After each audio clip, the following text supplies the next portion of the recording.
जेव्हा एखाद्या ठिकाणी पूर येतो तेव्हा खूप सारे आर्मीचे तुम्ही युनिट्स बघितले असेल, ते बोट्स वगैरे घेऊन जातात आणि त्यांचं काम असतं की लोकांना घरातून काढून त्यांना शेल्टर्समध्ये आणणं, सुरक्षित ठेवणं. बरोबर. आणि ते काम तिथे संपत नाही. त्याचं पुढचं काम असतं की जेव्हा ती पूर ओसरतो त्यानंतर तिथले घरं नीट बांधून देणं किंवा नीट करून देणं, तिथले ज्या बाउंड्रीज असतील किंवा पत्र्याच्या जे पेरिफेरल जे शेड्स असतील त्या ठीक करणं, हे सगळं काम करायला लागतं. सो 2014 जम्मू काश्मीरचा फ्लड आणि 2021 आसामच्या फ्लडमध्ये आय वॉज इन्वॉल्ड.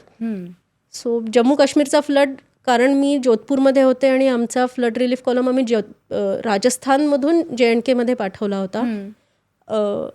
तिथली परिस्थिती वेगळी होती आणि 2021 आम्ही आसाममध्ये असताना मोस्टली आम्ही आसाम गव्हर्नमेंटबरोबर काम केलं. बरं. की प्रत्येक 3 तासांनी ब्रह्मपुत्रेची पाण्याची पातळी चेक करणं, त्याप्रमाणे ज्या भागात पाण्याची पातळी वाढते त्या भागात फ्लड रिलीफचं सामान आणि फ्लड रिलीफचे कॉलम्स म्हणजे जवान आणि बाऊट्स आणि बोट्स पाठवणं, हे रात्रंदिवस आसाममध्ये आम्हाला करायला लागलं होतं.